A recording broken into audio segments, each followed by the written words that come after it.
How are you all doing? I just wanted to talk today about my services as a Hindu wedding Toastmaster and coordinator, which is part of my Asian wedding services credential and portfolio.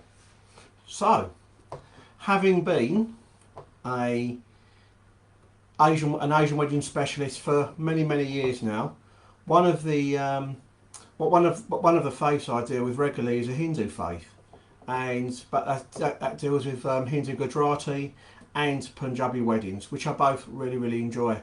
Now, how I work with my clients is very closely from day one.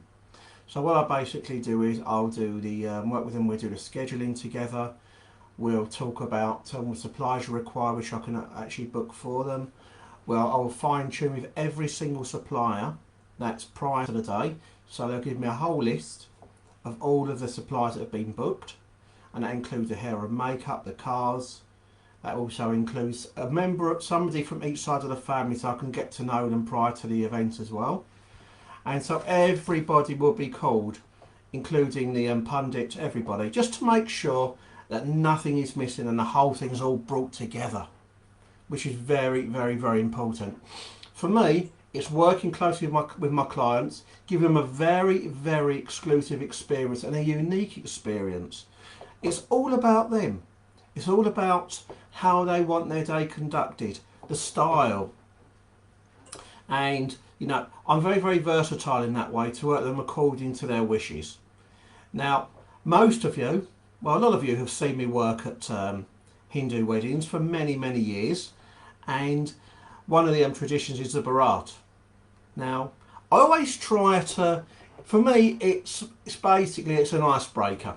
Everyone's quite tired in the morning. They may have got up early, they may have travelled, but for me, I love dancing and leading the Bharat. It is absolutely fantastic. Or do we call it, if it's Gudjarati, we call it a Jan. So it's a Bharat if it's Punjabi, Jan is Gudjarati.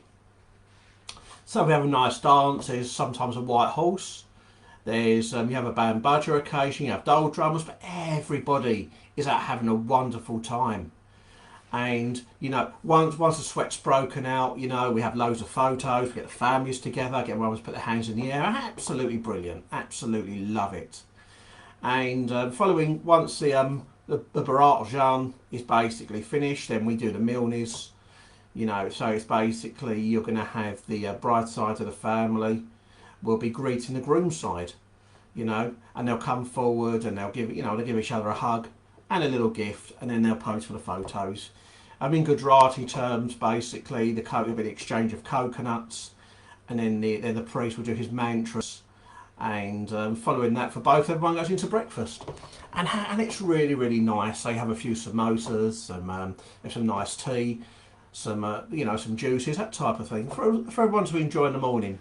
I think it's great. I love it. And then, following everything that's been done, following all of that, we invite everybody to be seated, or we invite everyone into breakfast. So as I say, they've had breakfast, or if there isn't any breakfast on the day, everyone goes in to be seated. And I would have worked with the bride and groom just to have a nice seating plan. We have reserves down on the seats, just to make sure, as we all know, the aunties can run to the front very quickly. So we get everybody sat down really nicely, and then we invite once everyone's down, I do a little welcome speech just to welcome everybody, welcome the pundit. Once all that's been done, do a few house rules. You know, just tell everybody what's going on. Those who have been asked to stay for photos, get them to stay for photos. Because I would have arranged for the bride and groom to have told people in advance the people that are required for photos. I give them a group number, and that, to be honest with you, that works really well. Works excessively well. So once all that's done, we invite the groom in. Normally some rapturous applause. I'll get the atmosphere going nicely.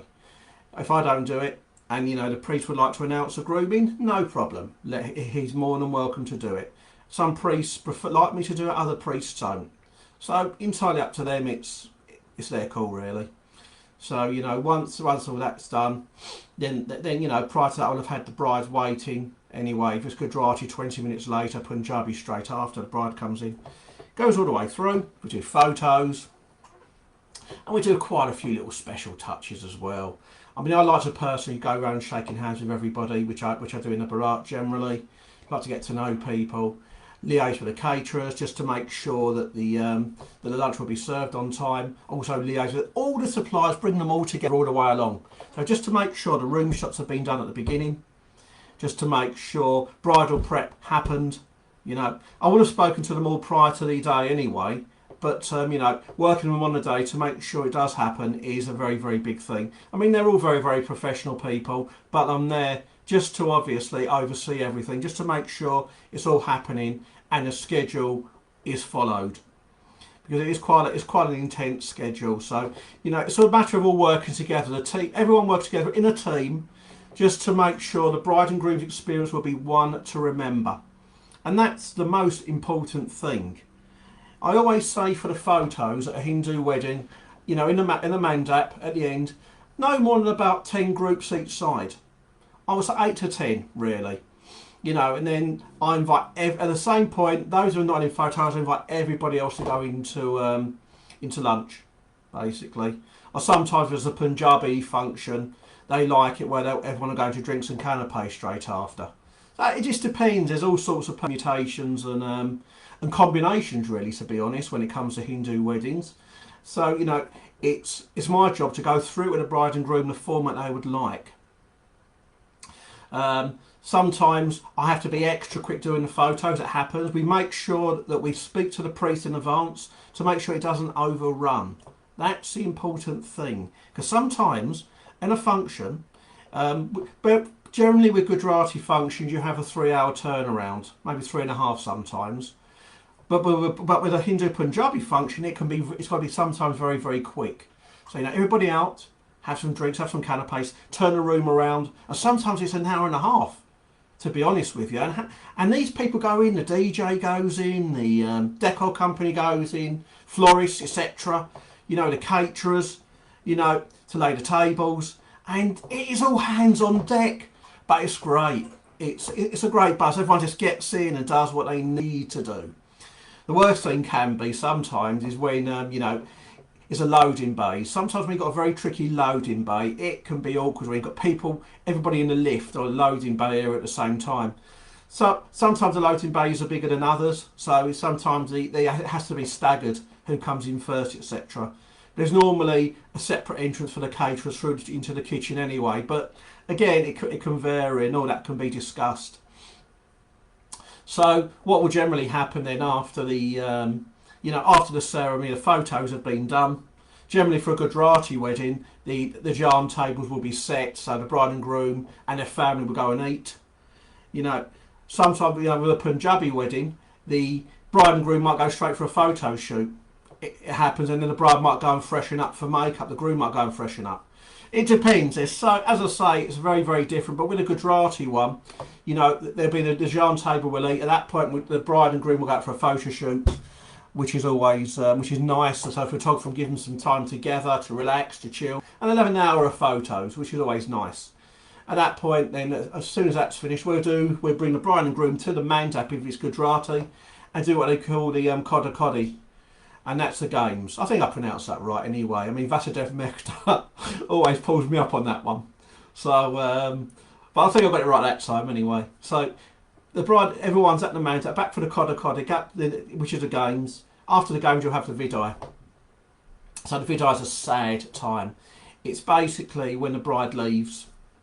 You know, they would have done the Kanyadan in the mandap already. Now, the Kanyadan is a given away of the bride, basically, by the mum. But you know, when the bride leaves, the Viday can be a very, very, very sad part of the day when the parents are giving them away. There's lots and lots of tears. But I always ask the bride and groom if they want a happy or a sad Viday. You know, some of them really, really want it nice and happy. Everybody cheering, a few high fives as they walk down the line, basically. And then you've got other couples that, you know, you'll have your 2 lines and then everyone will just start crying. It just depends on the circumstances and what the bride and groom want. That's what it comes down to, and you just go with it, really. Exactly what they want. So, you know, once that's been done, if we're talking Gudjarati, we take the bride and groom out to the car, and then basically the other side will stop them from going. We'll stop the bride and groom from leaving. you know, so that, and they're, you know, they'll stand in front of the car, and then the groom will have to pay them a little ransom to let them go, and you have the coconut under the wheel once it's all been approved. Really, really good actually. I quite enjoy it. As I say, but with the Punjabi one, they'll, you know, that's very different because they can, you know, the bride and groom, they finish the ceremony, they may have a bite to eat, maybe not. You know, they might go for a few photos. What they're probably likely to do is a Punjabi one, they're likely to get changed, and then they'll have a few photos. Or they might even stay in the same clothes. It happens a lot. Then they'll have their photos, and then they'll basically, everyone will be coming to be seated and done, really. Yeah, I mean, I always speak to the caterers, make sure we have table plans. We have 2 or 3 table plans, so it's all staggered around the room nicely, so you don't get any bottlenecks. So I can show them about the tables and everything. And then we move on to, and then it's obviously the reception area. Now, prior to the reception, I've gone over a whole plan with them to see the style that they want it. This is where some of my very special touches come in, and I love all this. You know, it's I love to introduce the parents into the room, a nice candle unite ceremony. So that's when I invite both mums or both sisters to the head table, get them to light the candle on each side, to the left and the right, and I get the bride and groom to pick them up and light the centre together. And that's a uniting of both families. Works really nice. Also get people, I put people on a treasure hunt sometimes. Now, a treasure hunt's really, really cool. So what we'll do is, we'll give them a hashtag, we'll give people a hashtag, and basically with that hashtag they can load up as many photos as they like on Instagram or Facebook. You know, it could be the bride and groom walking around holding hands, having a photo together, eating, anything. And a couple of days later the bride and groom will look at that hashtag and say, oh my god, so-and-so has posted the most amazing picture, that's the best picture, so the bride and groom might give them a little gift. So there's all little touches like that. Then we've got the card ceremony, we give the bride and groom 2 cards. They both fill out a little memory of the day, and that's again at the head table. And a year later, on their first anniversary, they'll open up the card to see what they said about each other.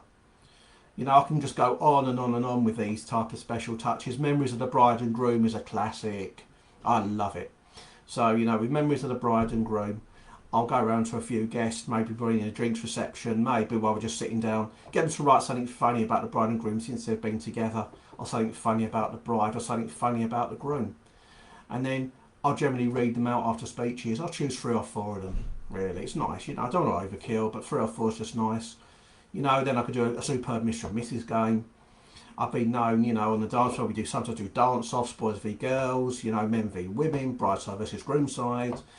And, you know, there's a lot we can do, but it's all about direction, coordination. You know, making sure everyone's in the right place at the right time, making sure the suppliers are in the right place at the right time, making sure the kitchen's ready. You know, overseeing the whole thing with a team, with a great team. You know, I always say, you know, teamwork is just so important. Because if you've got 1 or 2 people that don't kind of comply, it can throw the whole experience out for the bride and groom. And we're all there after all to make the bride and groom's experience one to remember, and to get that wonderful review at the end. You know, for a bride and groom to say thank you, that means so much. It's thank you, you've done a great job, fabulous. You know, and you know, and if you really go, you know, the extra mile, they might have even send you a review. Yeah, it is so much you can actually do, even interviewing guests with a videographer, and you know, I'll take your own video cam and interview them, send them a few snippets, loads and loads of things. I mean, I can go on and on and on to make the experience special for them. To be honest with you, always go around to the tables, check the guests are okay. Always check the time, make sure things are running. You know, but the important thing is as well, you're working very, very closely with the caterers, making sure the caterer is on point, making sure that they're, you know, that they're ready. Because sometimes it happens where they're not. So you do a few other things, you just tell guests to relax, have a few more photos, that type of thing. There's things you can do, you know. So at the end of the day, you know, with a Punjabi wedding, sometimes they want me to stay to the first dance. Sometimes I go to the end, which is great, because I do nice big circles, get the bride to go around one way, the groom to go around the other to say goodbye to everyone. And then I'll introduce the bride and groom into the centre circle for the last dance, and there might be a last speech from the bride and groom, and then get everyone together for a photo. sometimes we can lead them out by sparklers as well. So I like to make the experience absolutely tremendous, one which they will never ever ever forget. You know, and they won't forget, and their guests won't forget. You know, that's so important to me. So, you know, basically in essence, my role as a Toastmaster and coordinator is bringing direction, coordination both prior and on the day, doing all the fine tuning with all the suppliers, lots of comparing with the special touches, being part of the day, being involved with the couple, the families and the friends. You know, don't make yourself a stranger. You know, if the bride and groom want you to be very understated, just to do what you need to do, then stand back, just to make a few announcements and stand back. That's fine by me also. You know, at the end of the day, it is the bride and groom's day, and they have the right to tell you the style that they want. So once again, ladies and gents, I want to say thank you very much for tuning in, and thank you for listening to my, you know, how I describe Hindu weddings. So, you know, thank you very much for your time. Thank you again.